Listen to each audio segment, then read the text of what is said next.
Good morning. Let's get started. The quicker we get started, they'll leave more time for questions at the end. So, my name is State Senator Shemia Fagan. My pronouns are she, her, hers. So, welcome to the housing panel for the Democratic Party of Oregon Summit. I feel like I see a lot of really alert faces. So the parties apparently were not hopping enough last night. So maybe tomorrow morning I'll see a lot puffier eyes and a less coiffed hair. You guys look too good this morning to have really had too much fun last night. Representative Diego Hernandez was supposed to be on our panel today, but I guess this morning or last night, maybe he did party hard because he threw out his back. So he's on his way to the hospital, I understand. But Beaverton City Councilor Lacey Beatty has stepped in to provide us some additional panels. So she literally just was sitting in the audience. Like, that's her chair that's now empty. Because I was like, do you want to join the panel? So I love prepared Democrats.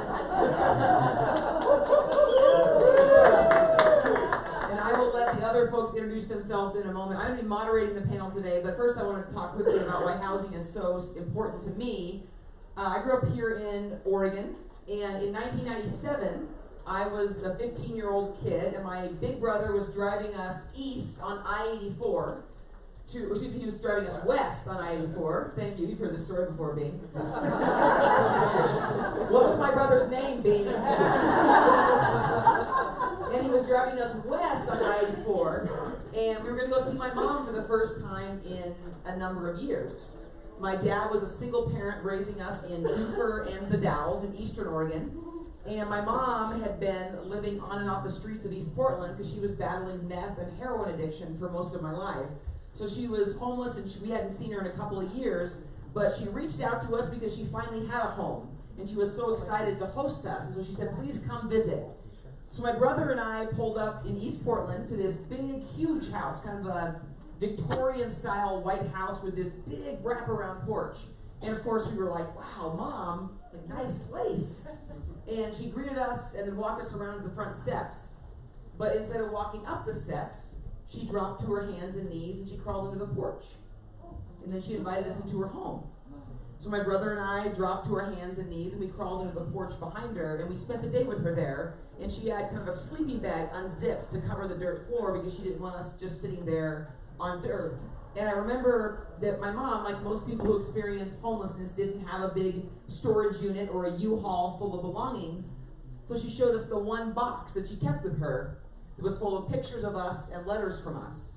Because she wanted to remember that no matter where she was somebody's somebody. And so that's a guiding principle that I've had as a state house member, as a state senator, and certainly is why housing has been one of my top priorities in the Oregon legislature. And so my mom, fortunately, she did end up eventually getting clean. In fact, she passed away in October of 2014, and she had been clean for almost 6 years. And she was living in the first house she had ever owned. It was a cute little kind of 900 square foot bungalow in Umatilla, Oregon. And the minister who performed my mom's service really captured her journey perfectly. The minister at the funeral said, Trish, that was my mom's name. She said, Trish reached the stability of an ordinary life. Just an ordinary life. A job and a house and a dog. But it didn't just happen to her. She fought for it with everything she had in her. So today's panel is on housing justice, about why is it so hard for people to have to fight with everything they have in them just to hit ordinary. And if they don't have that level of fight in them, or if they don't happen to get lucky, they can't even reach ordinary. So I'm thrilled to have the panelists. I'm going to let Lacey go last just because she, again, just popped up onto the panel. So maybe we'll start with Matt Swanson, and then Christine, and then Lacey can go after that. So you can go ahead and come to the panel if you want.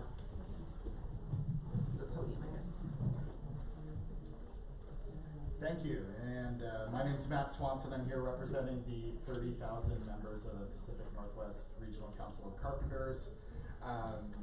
We, of course, interact with housing in a couple of ways, and we'll get into some of the policies in a bit, but really our members are looking for careers in construction. The investment in new housing and to meet that need really requires us to look at workforce, and I think our members are often struggling with the same things that many Oregonians are. Many of them are transitioning from homelessness and have found through a pre-apprenticeship program a pathway into a good career. Our members also struggle with their wages not going as far as they used to because of the high cost of housing. So happy to be here to talk about this topic and excited to answer any of the questions you may have about how we can really make good careers out of the investments we're putting into housing.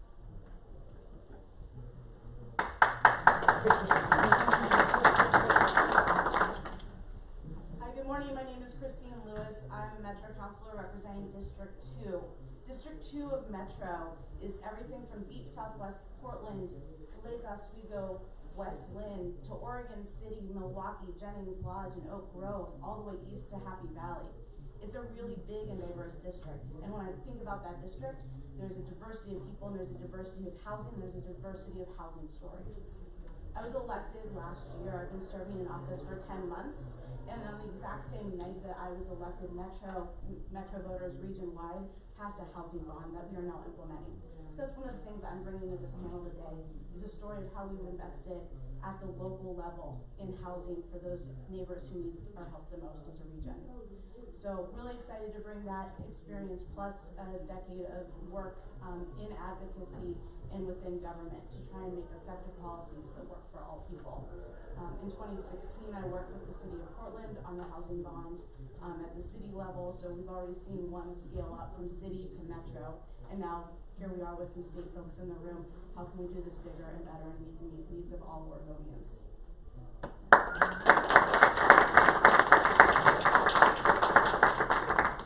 Sorry, I have to move a little bit. I'm City Council President Lacey Beatty, and sorry, I look like a ragamuffin. I'm sharing a house with Representative Karen Power, and she believes that we have to reduce our carbon footprint, so we walked a mile in the snow. No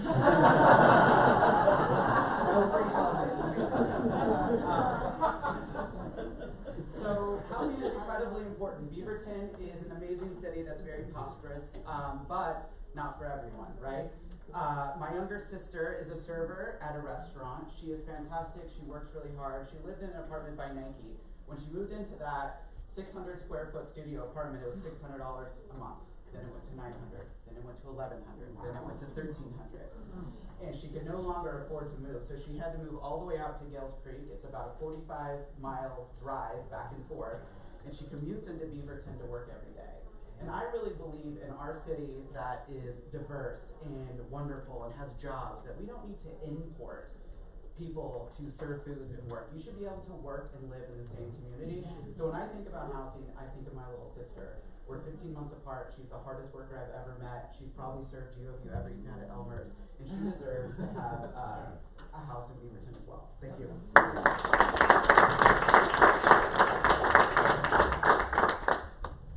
So I think we'll maybe go in the same order, just again to give Lacey a chance to gather thoughts, although she clearly doesn't need a whole lot of time. That was great. So I want to just kind of open it up about, we are going to open it up to you for questions at the end, so do be thinking about specific questions. I do want to flag for you that the Oregon legislature last session did lead the nation on a couple of major things relating to housing. Number one, we became the first state in the country with statewide rent stabilization. So, yes. Who sponsored that bill? A lot of good people. A lot of good people. A lot of good people. Thank you, Eileen. And we also led the nation, and this was an innovative idea come forward by Speaker of the House Tina Kotek, to essentially get rid of single-family zoning, in the sense that yes, there will still be single-family zoning, but cities and counties of certain sizes, most of them in Oregon, will no longer be able to say no to a duplex or a triplex or a quadplex, essentially those affordable type units of housing. And so that was something the city of Minneapolis had done, but no state had taken that statewide, and so I want to give Speaker Tina Kotek a lot of credit for that innovative idea as well. So we've done a lot in the legislature to try to reduce the barriers, but I did ask our speakers to also talk about, from their perspective, from the local government perspective, from the building trades perspective, what are some of those barriers, either that we already tackled, and how are those going to play in your communities, or what additional barriers are there that we, the legislature, need to continue to tackle. So Matt, you want to start us off?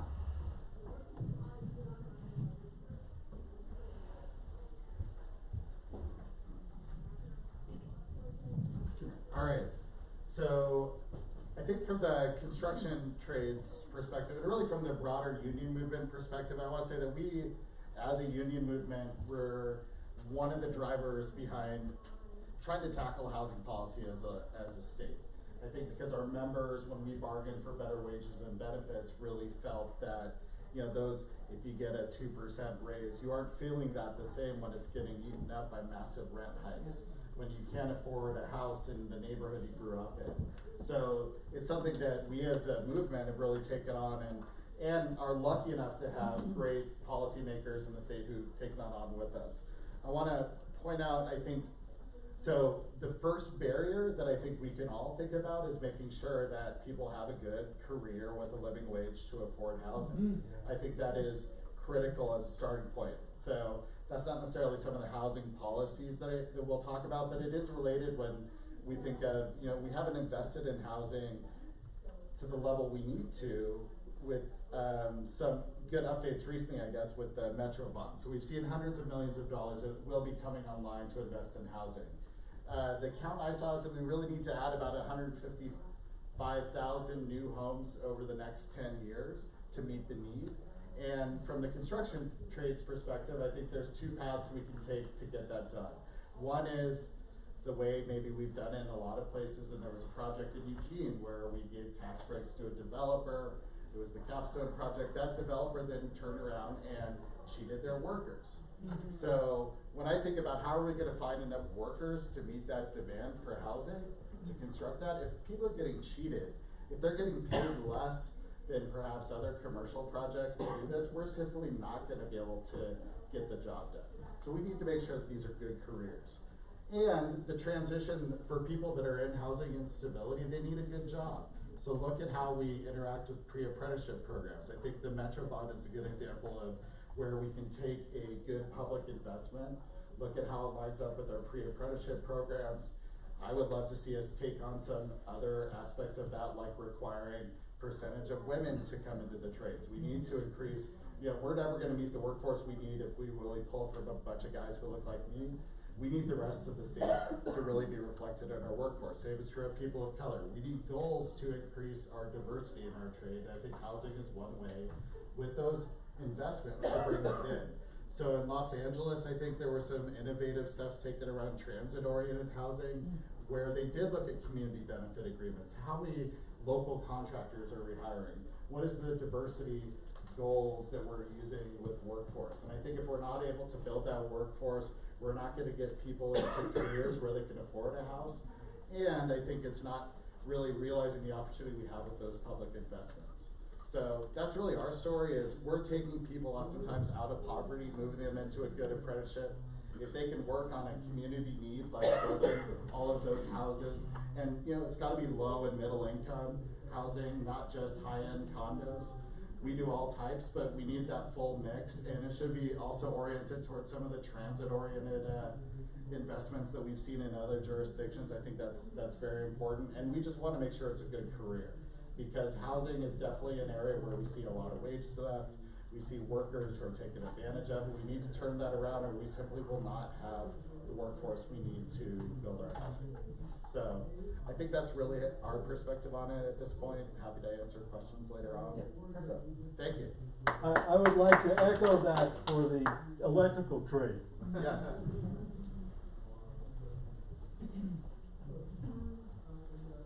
Thanks, Matt. Just want to start with recognizing I missed out on my pronouns. I use she and her. But where we're coming from, entering this conversation as Oregonians, is over 30 years of federal disinvestment. When you look at housing that is affordable to those most vulnerable in our communities, that is like a public infrastructure, just like a park or a road or a sewer, because the market isn't going to supply it itself. That is infrastructure we build out for ourselves, for our communities, for our friends and family. So coming into 30 plus years of disinvestment, we've had to come up with the solutions ourselves. And we come to that perspective in the metro area with a very unique lens of livability.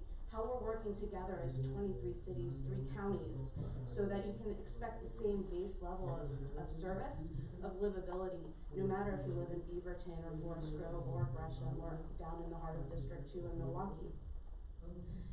And that's why we're, as a metro region, we are committed to growing in and up. It's the best use of the infrastructure we already have.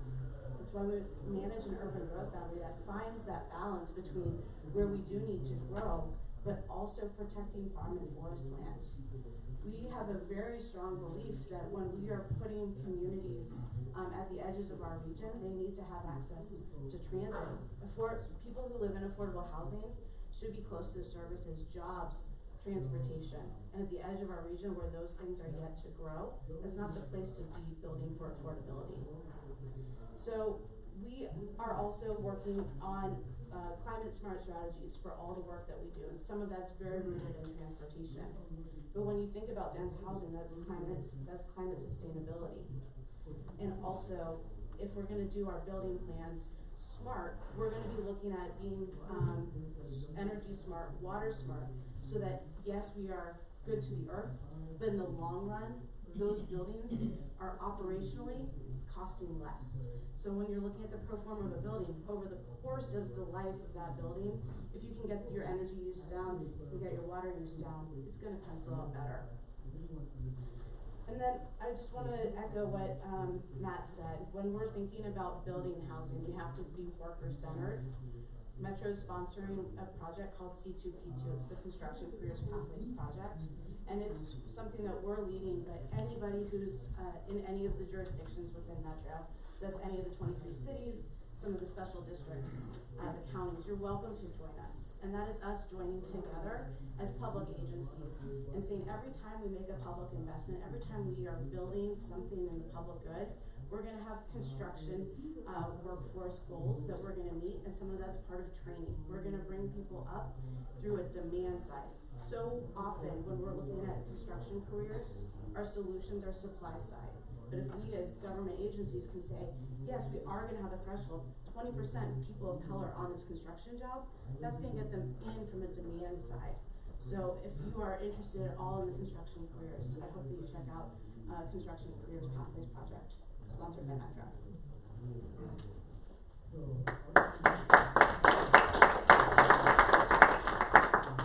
Following Christine Lewis is hard. She's so smart. She has all these notes. So I want to talk about two things, and trying not to get incredibly wonky about housing when you're an elected person is challenging. So I'm going to talk about something that just happened the last year in the city of Beaverton. With the city of Beaverton, we're a special district heaven. We have a park district, a fire district, a water district, all of which have taxing authority within the boundaries that we serve. So when affordable housing managers and builders would come into the city and say, and we would ask, like, why aren't you building in the city of Beaverton? They're like, it's cheaper to build in Portland and it's cheaper to build in Hillsborough because they waive all of their system development charges. And so a system development charge is what you pays for infrastructure and roads and all of those really great things. From the city perspective, we have to do and to get affordable housing. We have to buy the property, write it down, do a land lease, usually 99 years. We have to waive all of our fees in the building for permits and stuff like that. We give them an ombudsman so they can get through our process much faster. Okay. We try, right? And so we are under a ton of other people's ideas of what we have to do to build. And so when we went to our special district park and said, you're at 33% of our STCs, we need you to come along in the process and waive this fees for affordable housing. And when we looked at their budget, it was 0.02% of their total budget. We weren't asking them for a lot. We were asking them for very little to come in. But that last $200,000 or $300,000 in an affordable building project, it seems like not a lot, but it's really important money because STC money's paid in turnkey unless you can make an agreement that we didn't have that it can pay over the long haul. So we tried really hard to get our special district park to come along. They weren't keen, and so 3 women ran for that board and flipped it this year, and now we have a partner in affordable housing with the city. That is one tiny piece of what it takes to get affordable housing. We had to knock on 14,000 doors to get those women elected for that tiny piece of affordable housing. So it's no easy task in our affordable housing toolkit to get things going. Getting Democrats in these nonpartisan positions makes that difference. Yes. And I know that's really wonky and it doesn't always seem like the path, but like affordable housing fails a lot of times for less money than you think to get going. Yeah. We're not talking about millions and millions and millions of dollars. We're talking about less than 500,000 sometimes is the bridge gap they need to succeed to build. The other thing the city did in one of our new projects was SEPA, was we created a $100,000 trust so they could hire part-time wraparound services to help get people through Oregon Health Plan, get them on the job, because getting you into affordable housing is only part of the battle. We have to keep you in affordable housing. And so the city did something unique, and we're helping fund a 0.5 position for like a needs assessment to help people move through the process. And I love our regional government, and they are thinking regionally. As a local elected leader, we can't have all of our affordable housing on transit. Transit runs east and west in the city, in Beaverton. Our community lives north and south of that. And I don't care if there is public transportation, if it only comes every hour, and you are a single mom with 3 kids with a bag of groceries, and you miss that bus by 10 seconds, you're standing out in the rain for an hour to get where you're going. So, and we're congregating our services into one area in Beaverton, and it's putting pressure on our school district, it's putting pressure on teachers, and kids should go to school with not kids that always just look like them. And so, affordable housing is complicated, it's really wonky, but those are 3 things we're doing in the city of Beaverton right now. That's great.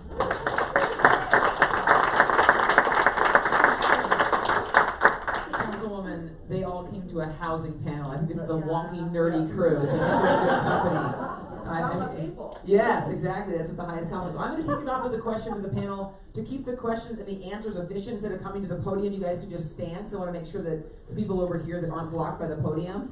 But I definitely will be taking questions from the crew, from you guys, from the wonkies after this. So I just want to kick it off. The Councilwoman Beatty mentioned, or Council President Beatty mentioned, wraparound services. And so one idea that people are talking about a lot right now is supportive housing, because of the connections between people who are managing chronic illnesses like addiction or diabetes or other types of illnesses, and how critical housing is to actually be able to actually make yourself healthy, to do the things to get into the good habits, to be able to actually battle these addictions or manage these chronic illnesses. And so if you guys, whoever wants to make a comment just about that connection between, we have addiction driving our criminal justice system, which obviously a lot of that comes back to housing, people not being able to manage these illnesses because they don't have that basic stability just to be able to, actually have a bed to sleep in at night, a shower to go in the morning, and cupboards full of food. And so just a comment on, or a solution to, if you have the solution, that'd be awesome too, I'll write that down.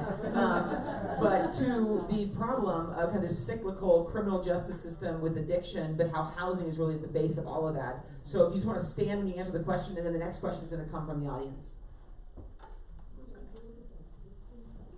So I guess just to echo the need is statewide, but we've also at Metro, just in this past year, completed a study of the Tri-County area and the need is great. The answer is honestly funding, dedicated funding, because right now you have silos.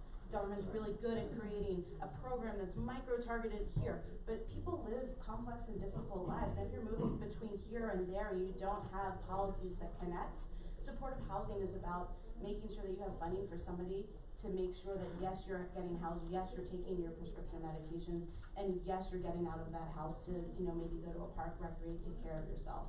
So dedicated funding. Well, we get what we pay for, so I think she's got a really good point there. So the city of Beaverton, we're a court of records, so we hire our judges. One of the things that council priority this year was to create a mental health court within the city of Beaverton so we can address some complex issues. We got pushed back a little bit. Our union police officers aren't happy because they think we're being incredibly lenient on people breaking rules and laws within the city, but people are complicated. I'm a disabled combat veteran myself. And when I first came back from the Iraq War, it was a challenging time, and you get locked up. So we need people that can understand and meet people where they are, not just veterans, although that is, my husband's active duty, that's a community that I pay close attention to, but there's all kinds of mental health needs that we do. We could start with the criminal justice system, and then because if we put someone in jail for 30 days and they lose their housing, then we're creating a cyclical issue that we can't solve. So last night at karaoke night with Attorney General Rosenblum, I actually started the night out with Felisa Higgins with a Lizzo rap. So somebody can be the first questioner today. If I could go rap last night when I was still super sober, Eileen, I'll bring the microphone to you.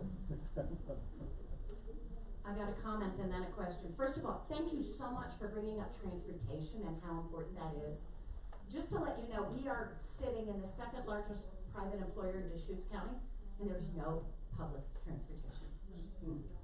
People coming to work here have to have a car, which is $9,000 a year, that's coming out of their budget that they cannot use to cover their housing. And you know what our housing issues are. But the question I really want to ask, and it goes back to the bill that allows duplex housing. Here in Deschutes County and in a lot of other fast-growing cities, the development has happened a lot in HOAs. And the CC&Rs and the HOAs are tremendous obstacles to both clean energy and affordable housing. How are we going to get around these CCRs? Can you say that? Covenants and thank you. Covenants, conditions, and restrictions. And I should have said this before, hang on, Eileen. If you are serving in office or running for office, when you ask the question, go ahead and give your name, your pronouns, and what you're running for, what you're serving in. My name is Eileen Kiley. My pronouns are she, her. I am Secretary of the Democratic Party of Oregon, and I am running to defeat Tim Knope in Senate District 27. I wanted to make sure y'all knew we had a candidate in Central Oregon. CC&Rs, come on, the wonky one wants to go. Well, I'll tell you, my mom just lost her condo last year because of an issue where the board wanted to redo the siding that didn't need to be done in a senior living complex where almost everyone owned their home outright, and they put a $65,000 assessment on it. And my husband and I had to purchase my mom a house for her to move into, and that is not dignity when you're a senior. That was something she really enjoyed, she really loved. I don't have a solution, but I think it's a real issue. And what we're seeing in Beaverton is that is happening a lot within our condominiums. And it's making it what was once really affordable housing is now going. Her mortgage would have went from $1,300 to $2,100, which would have made it impossible for her to stay in her housing. So, but I think our Washington County chair has a solution.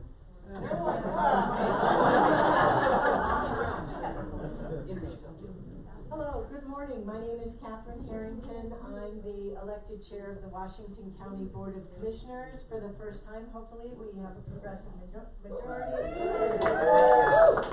So, unfortunately, I don't have an issue. I don't have a solution. I have an issue about this because we've engaged with our county council and trying to unwrap the legislation that enables the HOAs to have their restrictive rules and the CC&Rs, and I lived in a neighborhood with one, is very difficult. So I think this is an area where we really need our state delegation to work with really smart state lawyers in the Attorney General's office and our Department of Justice. Otherwise, we're going to see very HOA savvy representatives such as Rich Vial, the Assistant Secretary of State, continue to have these obstacles in place that get in the way of enabling homeowners to have solar panels on their roofs, that get in the way of ADUs being built in neighborhoods that make a lot of sense. So we all need to be champions for reform in this area. Good, and introduce yourself. Hi, my name is Kelly Hyder, and when I'm not taking pictures for the DPO, I work in mental health, so it's and I also provide psychiatric case management, so I do a lot of housing work. We talked a little bit about mental health needing to be addressed. If people can't have their basic needs met, the housing needs specifically, and they have housing instability, they're spending their time looking for housing all day. They can't get to those appointments. They can't actually engage in treatment.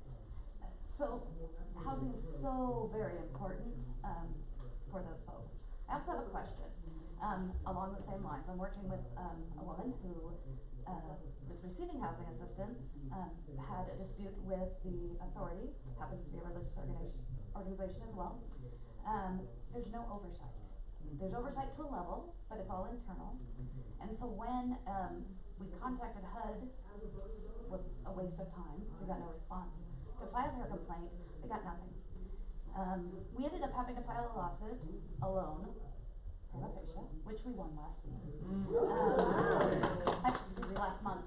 The housing authority knows she can't collect because she would have to sue them to do that.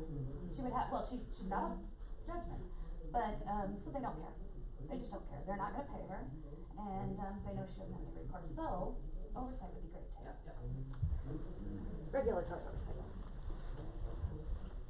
And actually, I can make a comment on that, just because, so HUD is the Housing and Urban Development for the federal government, and then we have a local Bureau of Labor and Industries, which most people think of as managing employer-employee relationships, but they actually also enforce fair housing. But there was a bill that, several years ago, there was a bill that passed that actually disconnected and didn't allow our local BOLI to enforce federal law of fair housing. My committee is sponsoring a bill in February to close that gap, to make sure that Commissioner Hoyle and the folks at BOLI can actually enforce federal fair housing laws. So that would be one way that we're trying to do that. Yeah, right. Thank you. Good morning. My name is Anita Jackson, and I'm from Warm Springs. I'm on the Tribal Council. I appreciate all of the comments that you've made here today, and multiply everything times 10 if you want to see what we live with. And we have people that are living in 2-bedroom housing that have 14 or 15 people living in there, several families. We have terrible infrastructure that the Bureau of Indian Affairs left us with. We have clay pipes. Tree roots are growing through them. We went through a severe water crisis this summer, and we're just barely now able to band-aid our system together so that we have water everywhere again. So I would appreciate the state Democrats and the local Democrats, since most of us are Democrats, and any help that you can give us. I know that we rely heavily on the federal government, but we are also citizens of the state of Oregon. When we try to get people to come and fix things in our houses, it takes a couple of years, because if you live in Bend, you get pretty good service. If you live in Redmond or Madras, it takes about half a year. If you live in Warm Springs, it takes a couple of years. So we really need tradespeople and other people. We do have some good transportation thanks to COIC. But any help that you can provide for us, we would certainly appreciate it. Thank you. Thank you for your service on the council. Matt, you have something?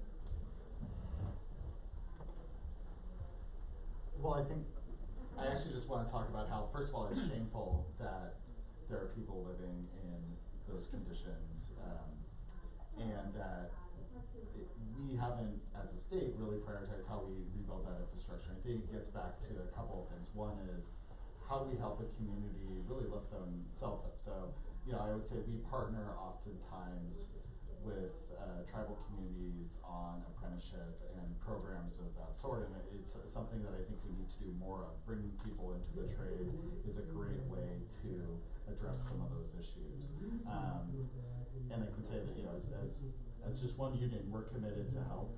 But I think that is why we need to start to think of housing as less of just a private concern, and it is a public concern that I think requires investment, intention by our elected officials, which we're seeing more of, and frankly, we all need to do this together. I think it helps get around those HOAs, perhaps, if we're really treating it like an infrastructure challenge like it is, because people are suffering, they're desperate, and they're turning to other ways to get out of that desperation. And you're seeing it in our mental health issues. I think we've taken a lot of people to the trade who are struggling, and we're just trying to find a path out of it. So let's treat it like our next challenge is, how do we make sure we get people housed, and how do we make that a career for folks that need it with the services they need. So we're with you, sister. Want to do what we can help, and come find me after the meeting. We'll talk about how to make it happen. Okay, thank you very much.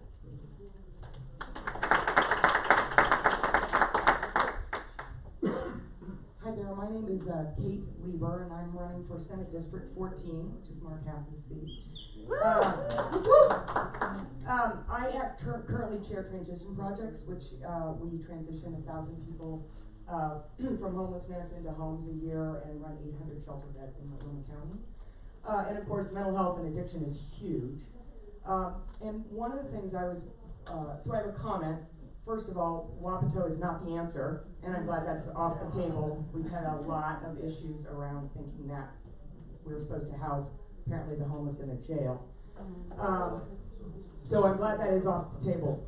But a lot of people struggle with mental health and with addiction, and of course, their criminal record. Has the legislature ever taken up a clean slate law that would automatically wipe off a criminal record after a certain amount of time and certain criteria is met? Because what happens is people have a criminal record that they actually could expunge, but because of barriers to expungement, they are unable, and they just don't do it. And that, of course, keeps them out of HUD, it keeps them out of, it's all sorts of things. So I just wondered if the legislature ever considered anything like that. I haven't heard it. Senator, did you want to say what your background is that's relevant to the question? Yeah, sure. So I actually am a former district attorney from Multnomah County, and I served on the Psychiatric Security Review Board for 8 years, which has jurisdiction over everybody in the state with a guilty except for insanity conviction. Kate Lieber's first bill. My first bill. And probably most importantly that you left out is you were my karaoke partner last night. Oh, yeah. We did sing Goodbye We Girl did Dixie together. Chicks, yeah, last night. So yeah, next time, More to come. work that into your stomach. Yeah, my bad. Please, thank you. Well, Senator Manning and I are on the Judiciary Committee. I don't believe I've ever seen, this is my first time on the Judiciary Committee, so I was kind of new. I don't believe I've seen a clean slate law, but I think have other states or jurisdictions done that? Yeah, no, I do think that it's been done before, and I think obviously you have to have the criteria, but we literally just automatically wipe it off. So people wouldn't have to go through that process. Because expungement is an opt-in process. You have to opt in to expunge, and you have to go through the district attorney's office, and there's a whole process. Okay, yeah, that's fascinating, thank you. Other questions? Yeah, back here.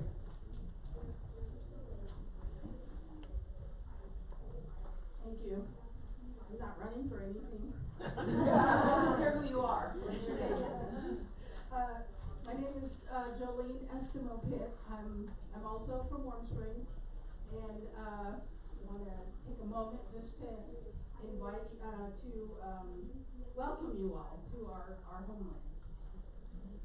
And so my comment is that first of all, we really struggle with rural issues, and I see most of our panel is urban, but and then we that are rural in Central Oregon, most of us think of Bend as not rural. And so I struggle a lot in Central Oregon, with dealing with that, because most of the funding that we get in this region, majority of it comes to Bend and Deschutes.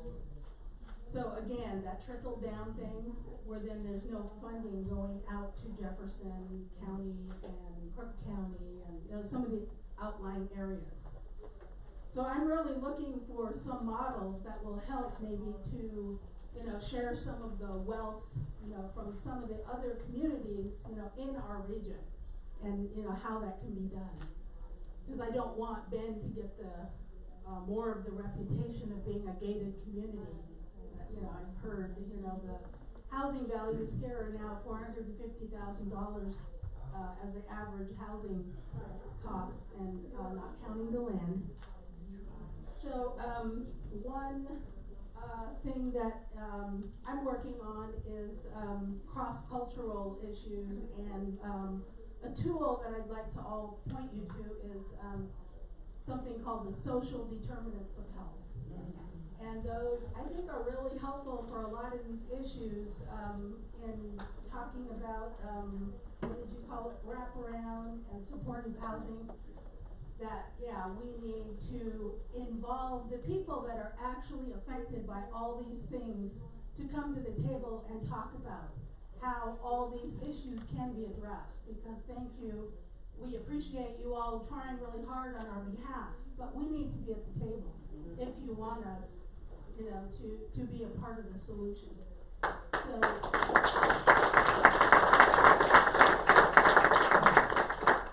one last comment is I got to do a presentation. I went to a presentation with Verde in Portland and the Cully Park development, and I see that as a model for what I'm speaking of.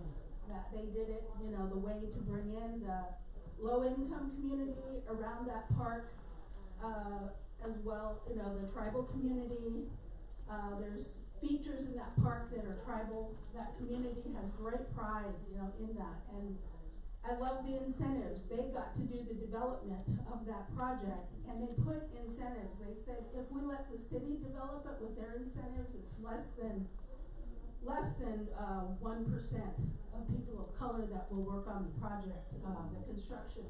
They got to set the standards, and they had women and people of color working on the project for them because they got to do the standards. And then they learned that for the housing, they also were able to purchase land, and that land that they were able to purchase is now being set aside for affordable housing, which is an option to gentrification. That, a lot of the developers think that's the only way to do it. It isn't. So I would like to point you all to Verde and Cullen Park as an example of that. It was, yes, thank you. Thank you.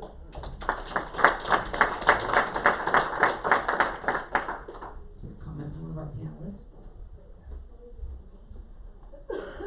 Sure, thank you very much, Jolene, for bringing up the rural issues in particular. I'm sensitive to being up here from Metro, which is definitely urban, but my part of the district, we're on the urban-rural interface, and we haven't done that work well as we're really conceptualizing how do our urban and our rural centers interact, and the connections that we have, from central to east to west Oregon. There are connections, and if we plotted them, they'd be multitudinous.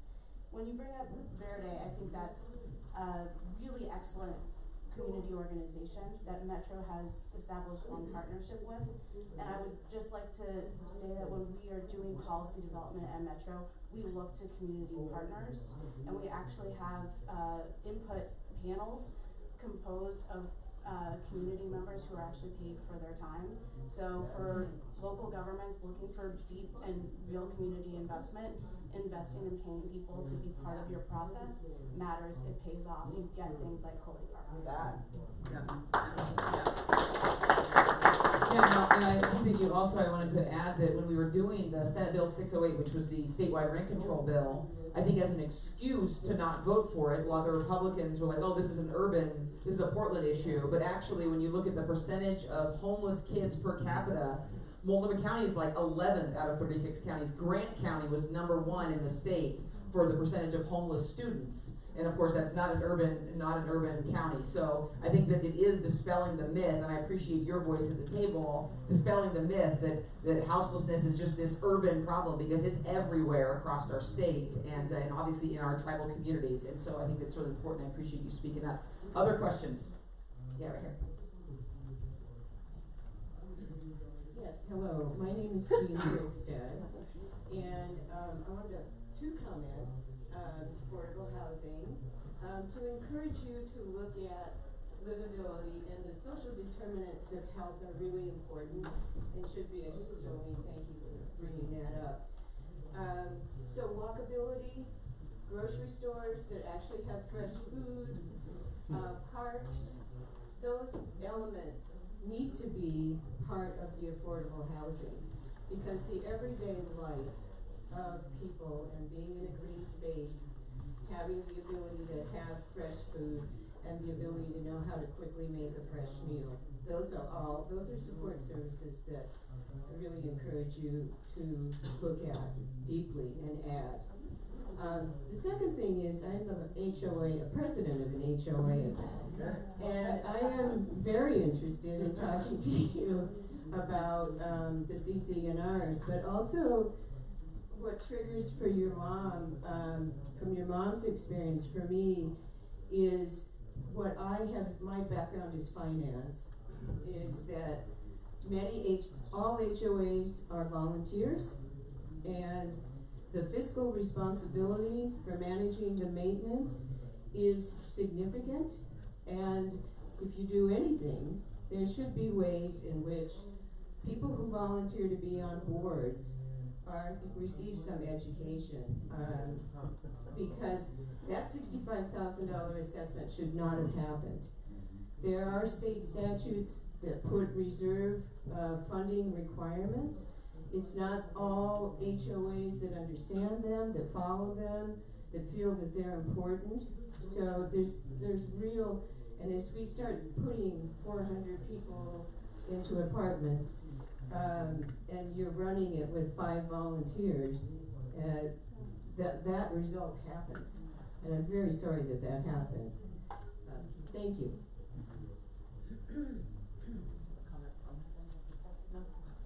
Question? Actually, oh, Jill, you. Yeah, I have a question. So when you're Jill Hernandez. So when you're building affordable housing, and say a developer, has a certain number of units that they're gonna, allocate for affordable housing. So what if they build it and then is there any enforcement mechanisms in case they only fill half of them or something like that? I mean, do people come and check, I guess, just to make sure they're actually having those units affordable?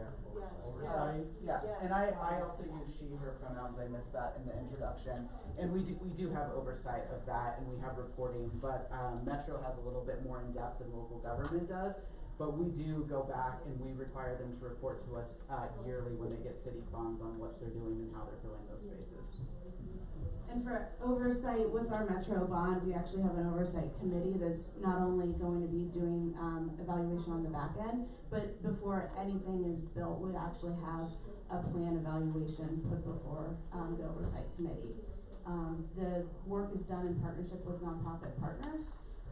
So by and large, you're actually getting the value baked into the project and not necessarily just buying a set of units. You're actually buying a property.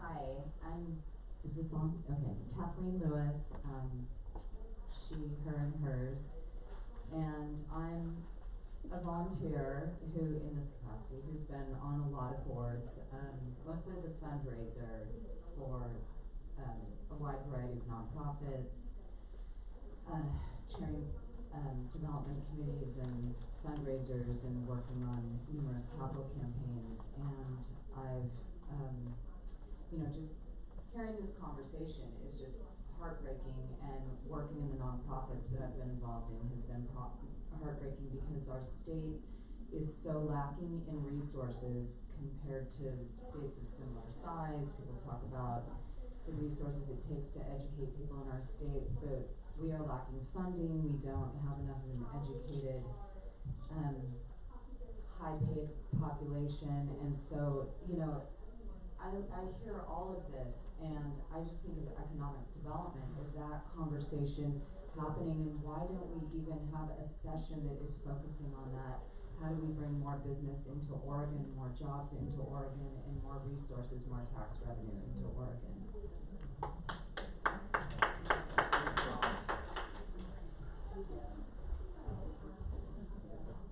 So I don't know why, I'm not gonna try and answer the set of sessions here today, but in terms of economic development, when I reference the work we do at Metro, it's all under the umbrella of what's called our 2040 regional plan, and we're gonna be resetting that towards 2070.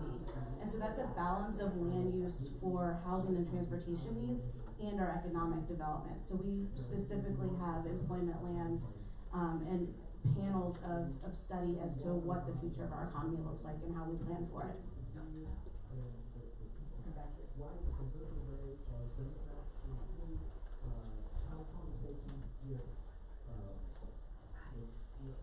Hi, I'm Karen Rupperter. My pronouns are she, her. I'm not running for office, but I'm going to take credit for helping to talk Eileen into running for office. I'm going to help her win. Yes. So, I'm on the board of Shelter for Youth. We're in Deschutes County, and we are attempting to open shelters for unaccompanied youth, which are mostly LGBTQ kids. It is a nightmare. State regulations that are intended to help these children are actually hurting them because we cannot get shelters open.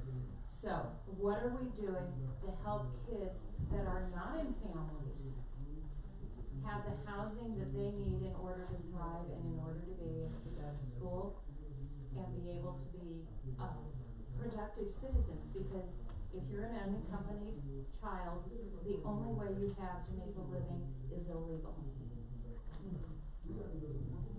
Sanchez? Do you want to respond to that first? So, Donna Sanchez, State Representative, House District 43, North and Northeast Portland.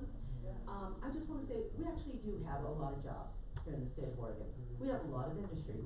I personally don't want new industry to come into the state of Oregon and not pay the taxes that we don't charge. Seriously. We have a problem here in the state, and I will tell you, I'm gonna be straight up. I would rather have a sales tax and never have to pump gas ever than anything else. We absolutely have to figure out how we structure our tax situation differently. This is not working. We are one of the only states in the country that do not have a sales tax. And we're shooting ourselves in the foot in some way. And the other thing is, effort is to shift the way we spend money here in the state of Oregon so that we can actually invest in low-income housing.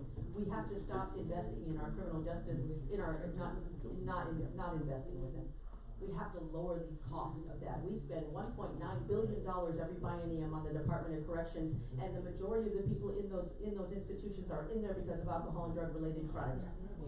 So, yes, that's true. I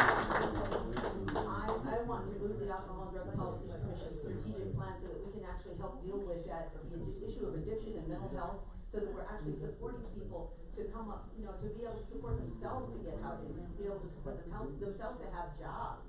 But we have to stop wanting industry to come in and fix this for us because we have the capacity. We simply have to really buckle down and say, we have to change our tax structure. It is not working the way it is. Including our property tax structure. I'm sure all of our local governments will agree. Okay, so I'm going to take one more question back here from Rep. Fagan, and actually we're almost out of time, so I'm going to have closing statements. And you can, I also want you to respond to both those great comments if you have a chance to. But Rep. Fagan, you want to jump in here? Hi, Julie Fahey, State Rep from West Virginia and Junction City, she, her, hers. First I'm going to quickly say on the CC&Rs, House Bill 2001, which is the middle housing bill, does prohibit new CC&Rs from prohibiting middle housing and ADUs in their developments. It gets very legally tricky, as Catherine was saying, to try and deal with old ones, but we're talking about it, we're thinking about it. Since Tana brought up a sales tax, I'm going to talk about something else uncomfortable in Oregon, which, Matt mentioned the issue of housing supply and how we're 155,000 units short statewide, which is absolutely a crisis. So House Bill 2001 is intended to increase the supply of housing, particularly middle housing. Increasing the supply of housing means more houses. It just does, on its face. And I was in sort of an uncomfortable position on House Bill 2001. I'm one of the sponsors, and I've just been huge cheerleader of it. And my city very strongly opposed the bill, as did many of the neighborhood associations, as did many of my progressive neighbors and people who I love who are active in the local Democratic Party.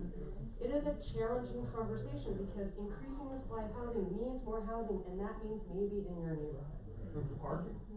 So what I want to ask the panel is, how do you think about, as elected officials, communicating to your constituents on this issue? Because to me, it's, as someone who is a progressive, whose values say we want to be, welcoming to our neighbors, we want to have walkable neighborhoods, we want to have diverse, inclusive, economically diverse, racially diverse neighborhoods. Sometimes when the rubber meets the road, that's not, there's pushback to those ideas about what it means to actually implement those policies. So how do you think about communicating and talking to your constituents on this issue? Rep. Fagan makes the point that when you join the legislature, you think we'll be talking about controversial things like guns and abortion, but then you hit zoning. Oh my God. Give me guns and abortion any day over zoning. Oh my God. My first term, I worked on reproductive health equity, abortion. Oh, easy. People are threatening to publish my home address and do all kinds of stuff on this show. Over zoning. Yeah, exactly. Yeah, exactly. Give me abortion and guns any day.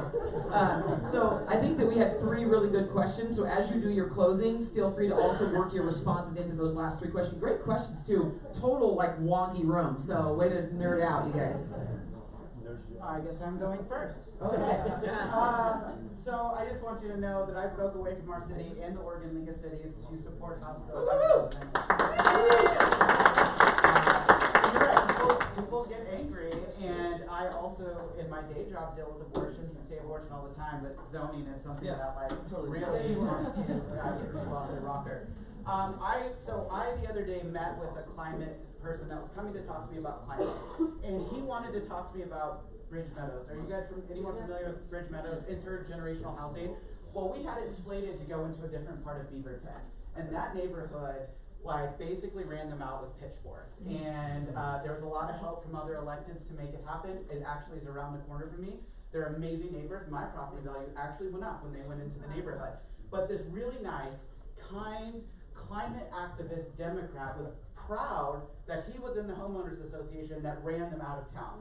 And so he could clearly tell in my face that I was not joining him, and he goes, what's wrong? So I talked to him about all the things that I talked about first. We need to make sure that our school district is involved when we're making decisions like this, because we're putting a lot of congregated stuff into one area. That actually the place where they were slated to go was perfect because it had a bus line, it was near a grocery store, and not every affordable housing has to be off the max line. And so when I sit down with him and talk through the effort, he goes, wow, if I would have known that ahead of time, I don't think I would have opposed this coming into our neighborhood. Now, who are you?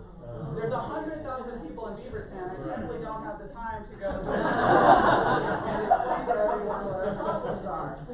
So one of the things that I talk about as a city councilor all the time is I actually believe that community members are good. If we talk to them about things that in a way they understand, we need to go back to more town halls. We could take a lesson from some of our legislatures that do coffee constituents. A lot of local government doesn't do that. We have to get back in the business of putting people first.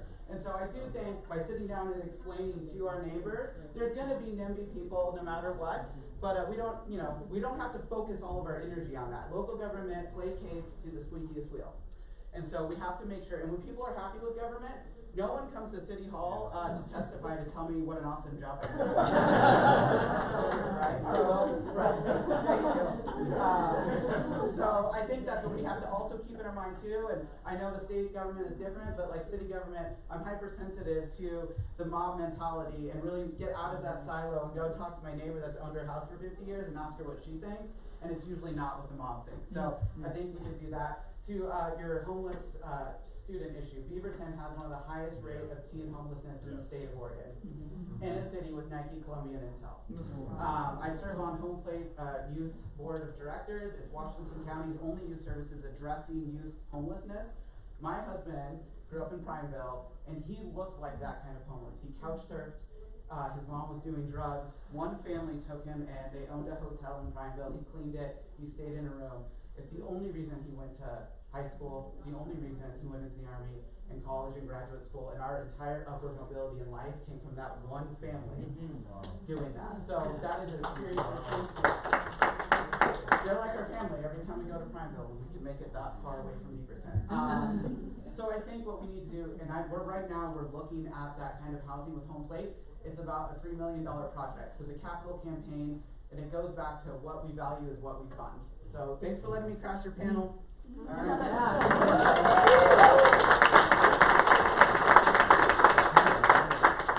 Thank you, Lacey, for crashing. It's really great to have somebody else with local government hat on up here today. But so much of what we're talking about is how the different layers of government work together. And that's one of the things that we sit with at Metro all the time. But I'm so excited to see the energy from state level reps and senators being brought down to the very local, very nerdy zoning HOA level. Because so often when we are presenting policy, we're presenting policy solutions. And when I'm talking to constituents, I try and take about 5 steps back. I say, what is the problem statement? Can we get a shared understanding of the problem we're trying to solve? And regarding 2001 and a lot of the work being done on housing, Metro, by the way, was really proud to be supportive of 2001 and work to get that passed at the legislature. But when I talk about that with my constituents, not all of them love it, let's be clear. Many of them don't. When I talk about it, I say, is your neighborhood changing? Given no action, would your neighborhood change? Almost all of them say yes. Do you want to have some influence over how the world is changing? That's why we had this conversation. Because nobody's going to be able to continue to live with their life under a snow globe. We did that in the 90s and the early 2000s. my formative years. It was real awkward. But we're not living in snow globes anymore, so let's be real and have community conversations. And for those of us in public office, that means sitting in bars and coffee shops and meeting one-on-one, three-on-one, a whole lot more than we have been traditionally. When it comes to what we can do with our revenue structure, you know, I have certain levers available to me at Metro. But if I were queen, then maybe I am queen for a day, I would take some money, dedicate it, basically towards a local housing choice voucher. So HUD has housing choice vouchers, and if you sign up on a wait list, particularly in the metro area, you're gonna be on that wait list for a while. Yeah. But why don't we do that with some local funds? Why don't we shorten that wait list? Why don't we reduce the barriers like criminal justice record to get HUD further up that line? That's how I would spend the money. Now let's go find it.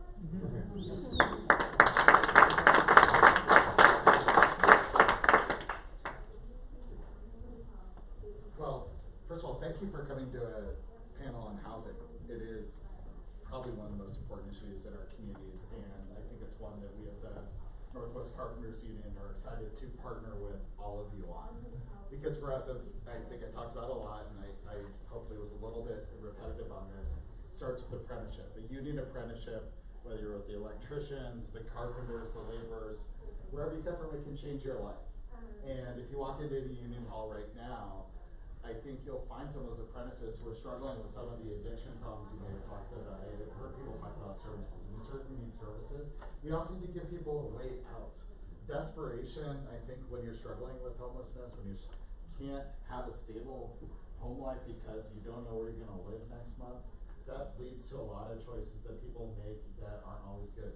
I think one of the things about the building trades and the construction trades is that we kind of offer hope and a chance for people that can't find employment some places. And that's not everybody in our craft, but I think it is a lot of what we find is that we're able to work with pre-apprenticeship programs in different communities. We need to expand that. We need more funding for our state registered pre-apprenticeship programs. I think there are some people doing great work out there.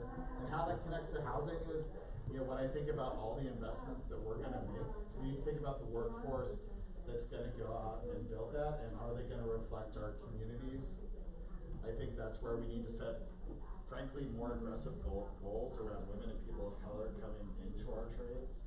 And I think we can use housing development as a way to nudge an industry to where it should be and really reflect our communities. So I'm not gonna be able to answer every wonky question on housing. I'm gonna work on getting to know it more, but what I would say is you have a partner in Oregon and I think a bunch of construction trades who really want to get the job done, who also want these buildings to be built to last. If we're gonna be investing in low-income housing, we don't want these projects to require a heavy maintenance budget. We don't want mold and, you know, some of the challenges you hear about, I think, with projects that aren't done well. So we want to meet the standard that our communities expect, that we would expect in a gated community. I think everyone deserves a house that is going to last. So excited to be here, really excited to partner with all of you on this problem because it hits us every day. And I'll see you around the summit. Thank you. Well, that's it. So first off, thank you to everyone who had the courage to stand up and share your lived experience and ask a question, because I know that's way harder than it is for panelists who already knew they were going to be on a panel. But do thank you to Council President Beatty, who also jumped in doing that. So thank you to all of you for coming. Thank you to our panelists, and you're dismissed.